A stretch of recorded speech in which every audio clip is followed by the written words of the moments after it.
Great. Michael. Hi, Christina. How are you doing? I am so well, and you? Oh, doing great. Doing great. Just trying to figure out my new computer, but everything's working great, so I'm great right now. Guess Please what? I have tell a me. new computer too, so I'm pretty excited. Yeah, I love this machine too. But we're not talking about the computers We today. We're talking could. about, we could, but we're talking about something that's really cool right now. Welcome to Earth.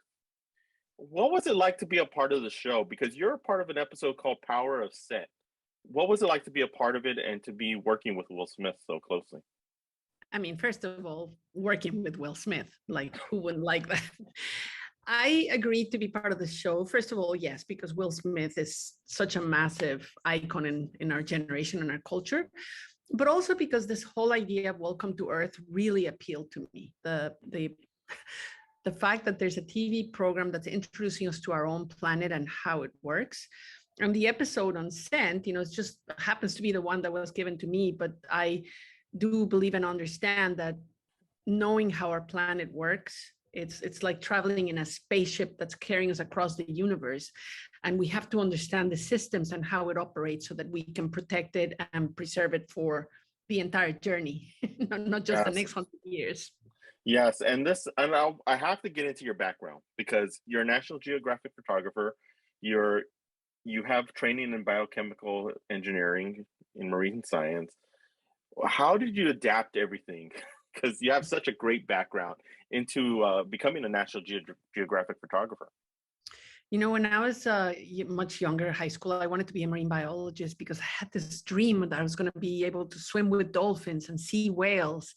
So I went to school to study biochemical engineering just because that was what was available in Mexico at the time. Mm-hmm. And it ended up being more oriented towards fisheries and aquaculture. So it was very industrial.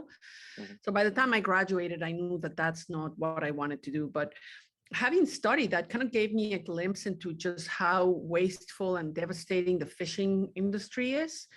And to me, even back then, it seemed so short-sighted that we would exploit our living resources so callously and so blindly.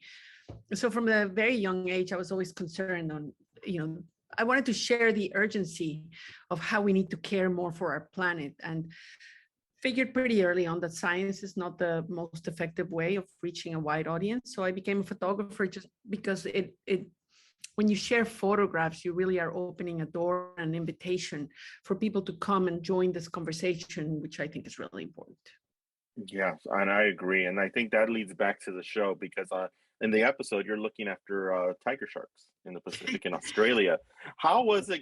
I mean, what was it like to be in Australia to be able to really show that and film that? Because, I mean, tiger sharks don't work on a schedule. So no, that's the thing, and the tiger sharks, first of all, are amazing animals. They're so beautiful and majestic. They have those incredible stripes and they are shy, although they're so big. And most of the sharks that you see are female and they're just so beautiful.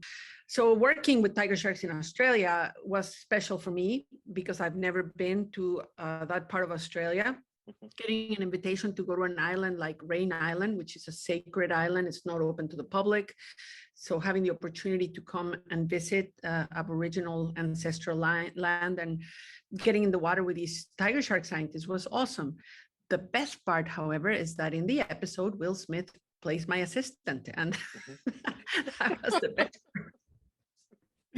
And that's what's cool because you get to experience this for the first time together.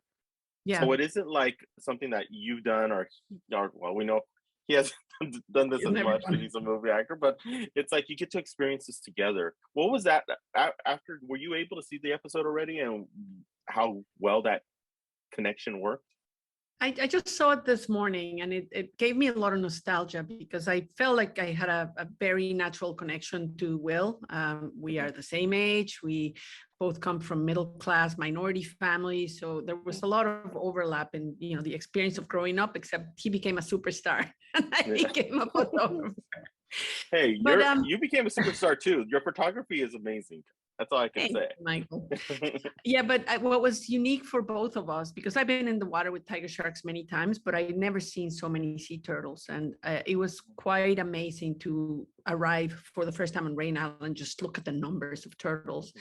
Knowing that there's that many turtles in the ocean can only make you happy. So it was great. Awesome. I only have a couple questions left, and one of the questions that I have right now, second to last, is what can you tell, like especially I'm Latino. Uh, See, I was lucky to go to a STEM school, going to high school, so science and technology was always about in my background. What can you tell students who will be watching this to help get them involved and get them excited, especially uh, people of color, Latinos, into the science realms? I'm going to say that being Latina myself has given me a very different lens through which I can look at the world and science. It's amazing to have grown up in a culture that has ancestral traditions going back thousands of years that inform and illuminate the way that we think, the way that we act, and to bring that into science and technology opens up the horizons for the innovations and solutions that we're going to need to make our planet right. I would say let's look and lean into the knowledge of indigenous people from Latin America and around the world, because they have lived on this planet much longer than we have. They're still connected to the operating system of planet Earth, and they know things that, it's been easy for Western cultures to dismiss, but there's a lot there that we can learn from. So as we think about STEM, science, technology, education, arts, all of that, let's look at it with our eyes of Latinos, because that brings a lot into it. Great answer. And last question. I've interviewed a lot of National Geographic photographers. What's in your camera bag? What's in my camera?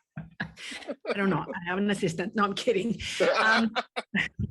I actually shoot a Sony system. I'm very lucky that I get to shoot with cameras like the Sony A1, and that's the same camera that I put in my underwater housing to take into the ocean with me. So it's one camera system.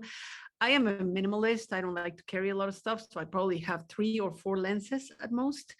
And I have ditched most of the gadgets just to rely on traditional photographic technique to achieve what I want instead of gimmickry and gadgets. So very little. That's the answer.